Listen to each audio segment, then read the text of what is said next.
आज ये क्यों दंदना रहा है? इतना छोटा सा मुल्क, 35 लाख की भी आबादी नहीं है इसराइल में, लेकिन दंदनाता हुआ लोगों के सामने निकला। जनाब, हर एक चीज में वो मुल्क आगे है, क्योंकि सारे यहूदी एक प्लेटफॉर्म पर खड़े हैं, एक प्लेटफॉर्म पर। 55 मुस्लिम कंट्री के बीच में ये मुल्क है बसा हुआ, 55 मुल्कों के बीच में, लेकिन किसी की हिम्मत नहीं है कि मुल्क इस्राइल की तरफ उंगली उठाकर देख ले। इतनी ताकतवर है मुल्क इस्राइल, जो कामयाब है नबी पाक अलैहिस्सलातु वस्सलाम की सीरत को अपनाकर। पूछिए गोल्डा माहिरा से कि भाई इस्राइल की तकदीर किसने बदली? गोल्डा माहिरा ने। गोल्डा माहिरा से कहा गया कि कौन सा तरीका अपनाया? उन्होंने कहा कि हमने नबी के 9 तलवारों वाला तरीका अपनाया। ये जो इस्राइल में यहूदी फलस्तीन के ऊपर बम बरसा रहे हैं, वो यही यहूदी हैं। इन्हीं को इस्राइल के नाम से फलस्तीन के अंदर बसाया गया, और ये बरतानिया ने बसाया है। और ये कब बसाया है? तकरीबन 1947 में मंजूरी मिली थी बाज़ाब्ता। और मेरे भाइयों, यहूदी कितने हैं पूरी दुनिया में? पूरी दुनिया के अंदर यहूदी 1 करोड़ भी नहीं है पूरी दुनिया में। लेकिन इस वक्त सबसे ताकतवर कोई कौम है तो वो यहूदी। हालांकि अल्लाह कुरान में कहता है मग़ज़ूबि अलैहिम, तमाम मुफस्सिरीन ने यह बात लिखी है कि मग़ज़ूबि अलैहिम, जिन पर अल्लाह का गज़ब नाजिल हुआ। तमाम मुफस्सिरीन का, उलमा किराम बैठे हैं, मैं तो एक तालिबे इल्म हूँ, वह ज़्यादा तफसीर से आपको बता सकते हैं, लेकिन मैं इतना जानता हूँ, मैंने पढ़ा है कि मग़ज़ूबि अलैहिम बिल इत्तिफ़ाक़ तमाम मुफस्सिरीन ने इसका मतलब यहूदियों को लिया है। मग़ज़ूबि अलैहिम वलज़्ज़ालीन से नसारा मुराद है, मग़ज़ूब से यहूदी। अल्लाह का गज़ब नाजिल हुआ, उसके बावजूद भी सबसे ज़्यादा पिटने वाली कौम, सबसे ज़्यादा लूटने वाली कौम, सबसे ज़्यादा जलील और रुस्वा कौम इस धरती पर, इस दुनिया के अंदर कोई है वो यहूदी है। लेकिन आज की तारीख में सबसे ज़्यादा स्ट्रॉन्ग कोई कौम है, सबसे ज्यादा ताकतवर कोई कौम है तो वो यहूदी है। अच्छा, इतना सब कुछ होने के बावजूद भी इस कौम में, ये कौम यहूदी सिर्फ 1 करोड़ क्यों है? यहूदी तन्हा एक ऐसा मजहब और धर्म के लोग हैं जो अपने धर्म का प्रचार नहीं करते हैं। अगर आप जाएंगे कोई, I want to convert into the Judaism, I want to be यहूदी फ्रॉम टुडे, आज से हम यहूदी बनना चाहते हैं सर, हमको ले लीजिए। वो कहेगा नहीं, आइए खाना खाइए, नाश्ता कीजिए, पेट भरिए, चले जाइए, लेकिन यहूदी नहीं बनाएंगे। वो अपने यहूदी धर्म के ऊपर मेहनत नहीं करते, वो नस्ल के ऊपर मेहनत करते हैं, नस्ल के ऊपर।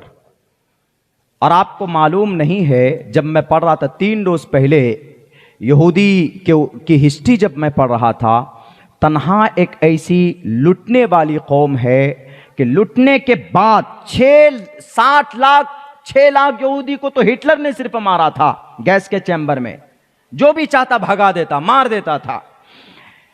तकरीबन 38 तंजीमें बनी यहूदी धर्म के अंदर, कहाँ? अमेरिका में और फलस्तीन इसराइल के अंदर, अपने मजहब और अपनी बका के लिए जो इन्होंने मेहनत की है। और पता है मेहनत कैसे की? मेहनत करने का कोई तरीका होता है तो उन्होंने मोहम्मद रसूलुल्लाह की सीरत को सामने रखकर मेहनत की। और आज मोहम्मद की सीरत पर चलकर यहूदी कामयाब, और आज हम मोहम्मद का नाम सिर्फ लेकर आज हम नाकाम। फ़र्क यह है वो प्रैक्टिकली अमल करते हैं, और हम में फ़र्क यह है कि हम प्रैक्टिकली अमल नहीं करते। आज हम यहाँ जलसे में तो जनाब खूब फजीलत पर बात करेंगे, बड़ी तादाद में लोग आएंगे, हम भी बयान करेंगे। सब मुसलमान जो हैं, जो मोहम्मद रसूलुल्लाह के आशिक और हम गुलाम और हम मुहिब हैं, लेकिन अमली एतबार से खोखला। पूछ लो 5 सुन्नत नबी की बता दे कोई नौजवान, इधर उधर देखेगा, नहीं बता सकता।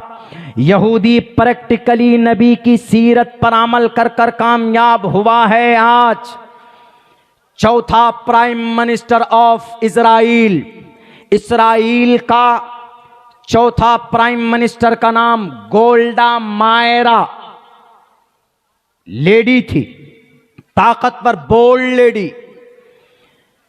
ये इसराइल बहुत पुराना, 100 साल इसकी तारीख नहीं है मुल्क इसराइल की, बल्कि आप कहिए तो 6 मुल्कों को, सीरिया, जॉर्डन, लेबनान और मिस्र, इन सबको अकेला, और सऊदी अरब, इन सबको तने तनहा 1967 में पानी पिलाकर दम छोड़ा था मुल्क इसराइल ने।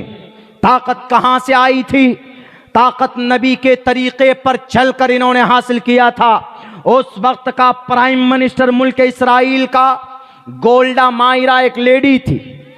उस गोल्डा मायरा ने ऐलान किया, जॉर्डन गई, अरब गई और हर जगह पर जाकर पैसे देकर उनसे मां हथियार लेकर आते थे। सबसे ज्यादा हथियार, वेपन्स, लड़ाकू विमान अमेरिका और चाइना और रशिया के लाइन में किसी का नंबर आता है तो इसराइल का आता। इतना छोटा सा 55 मुस्लिम कंट्री के बीच में यह मुल्क है बसा हुआ, 55 मुल्कों के बीच में, लेकिन किसी की हिम्मत नहीं है कि मुल्क इसराइल की तरफ उंगली उठाकर देख ले। इतनी ताकतवर है। कैसे ताकतवर हुई? एक वाकया छोटा सा बताता हूं। वहां की प्राइम मिनिस्टर गोल्डा मायरा, हिस्ट्री उठाकर पढ़ लीजिएगा अगर आपको पढ़ने का, मुताला करने का शौक हो तो। मेरी जुबान, मेरी बातें उमूमन मेरी आदत रहती है कि बिना तहकीक के और बिना रिसर्च के हम अपनी जुबान पर नहीं लाते। गोल्डा माहिरा करीब के मुल्कों में जाकर इन्होंने सबसे सौदा किए कि हमें ये हथियार चाहिए, हमें ये वेपन्स चाहिए, हमें ये गन चाहिए, हमें ये तोप चाहिए, हमें ये गोला चाहिए, हमें ये फाइटर जेट चाहिए, हमें फला चाहिए, ये चाहिए। जबकि वहां पर इसराइल में भुखमरी, सारे मीडिया वाले और वहां के आवाम इनके मुखालिफ गोल्डा मायरा के, मैडम आप प्राइम मिनिस्टर क्या बने, हमें आप भूखा मार देंगे। उन्होंने कहा कि तुम लोग नहीं जानते हो, जाओ कुछ सालों के बाद मुझसे मुकाबला करना। जब पैसे देकर वहां के आवाम को भूखा रखकर जब इसने टोटल हथियार को जमा किया, 1948 में जंग शुरू हुई। इसराइल एक तरफ और चारों तरफ से 6 मुल्क, बड़ी क्या नेशन, सऊदी अरब, इजिप्ट, इधर मिस्र, उधर से सीरिया, लेबनान, जॉर्डन, उधर समंदर बीच में गजा, फिर फलस्तीन का टेंशन अलग बीच में। अब बताइए कि ये क्या करे। लेकिन 1948 से लेकर 1967 तक ये जंग चली और सबको पीछे छोड़ दिया, सबको हराया और मुल्क इसराइल 1967 में बाज़ाब्ता फलस्तीन पर और कब्जा किया। 80% फलस्तीन के ऊपर कब्जा किया और ये कहा कि वी वॉन, हम जीत चुके। गोल्डा माहिरा ने ऐलान किया।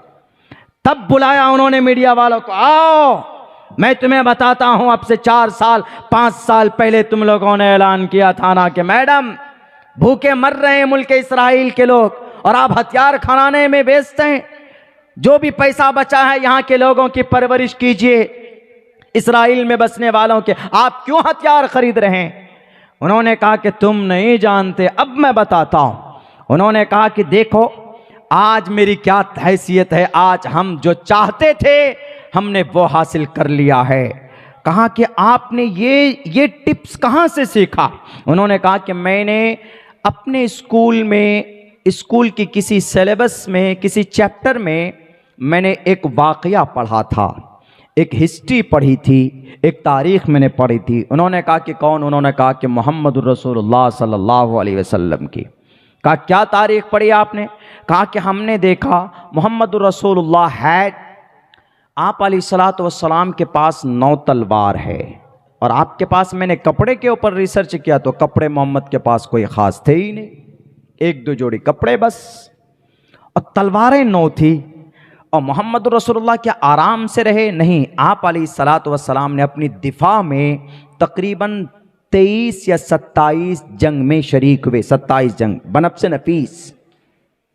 भूखे रहते थे वो, लेकिन तलवारें हाथ में होती थी उनकी। और बिलाखिर 23 साल नहीं 10 साल की कलील मुद्दत में मोहम्मद ने अपना जो लोहा मनवाया, मैंने उसी मेथड को अपनाया। नबी भूखा है लेकिन घर में 9 तलवार है। मैंने वही मेथड अपनाया। मुल्क इस्राइल के लोग भूखे हैं, लेकिन मैंने हथियार को जमा करना शुरू किया। सेम मोहम्मद तलवार लेकर मैदान में निकलते थे तो जो दुश्मन लड़ने आते थे, मोहम्मद के तेवर को देखकर उनका खून पानी की तरह हो जाता था। मोहम्मद के जाहो जलाल को देखकर या मोहम्मद के शेरों को देखकर लोग हथियार डाल दिया करते थे और आप अलैहिस्सलातु वस्सलाम के करीब आ जाते थे। आप अलैहिस्सलातु वस्सलाम का ये तेवर था। हमने मोहम्मद का तरीक़ा अपनाया और आज हम कामयाब हुए। मुल्क इस्राइल जो कामयाब है नबी पाक अलैहिस्सलातु वस्सलाम की सीरत को अपनाकर, और आज ये कौम पूरी दुनिया में रुस्वा है, जलील है, तो सिर्फ नबी का नाम लेवा हम जुबानी नबी के नाम पर तो जनाब तकरीरें करते हैं, नबी के नाम का हम दम भरते हैं, नबी के नाम पर जनाब बहुत सारे हम अशार भी पढ़ते हैं, नबी के नाम पर कसीदे लिखते हैं, नबी के नाम के ऊपर आर्टिकल्स तैयार करते हैं। लेकिन अमली एतबार से ये मुसलमान कौम खोखली है, खोखली। नबी की कोई सूरत सीरत इनकी जिंदगी के अंदर नहीं। याद रखो दुनिया वालों, नबी पाक अलैहिस्सलातु वस्सलाम के अल्लाह का कुरान कहता है, या अय्युहल्लज़ीना आमनू मन यर्तद्द मिनकुम अन दीनिही फसौफ यातिल्लाहु बिकौम। अगर तुम कुरान से, शरीयत से, अगर तुम सुन्नत से, मोहब्बत से, नबी की मोहब्बत से, उनकी इताअत से और उनकी सुन्नत से अगर अपने रुख को मोड़ लोगे तो अल्लाह तबारक व तआला को कोई जरूरत नहीं है तुम्हारे सामने किसी और कौम को लाकर खड़ा करके वो दुनिया के अंदर मिसाल कायम कर सकता है वो रब, और बता सकता। ये तारीख गवाह है, अल्लाह तबारक व तआला का निज़ाम है। अल्लाह की शरीयत को जो भी अपनाएगा, भले ही क्रिश्चियन हो के यहूदी, उलमा बैठे हैं पूछ सकते, नबी की सुन्नत को अगर कोई यहूदी अपनाता है तो वो दुनियावी एतबार से ज़रूर कामयाब होता। कुरान के हुक्म के मुताबिक कोई ज़िंदगी गुजारता है, भले ही वो सनातन धर्मी हो, भले ही 100 करोड़ देवी देवताओं को पूजता हो, लेकिन दुनिया के एतबार से वह ज़रूर कामयाब होगा।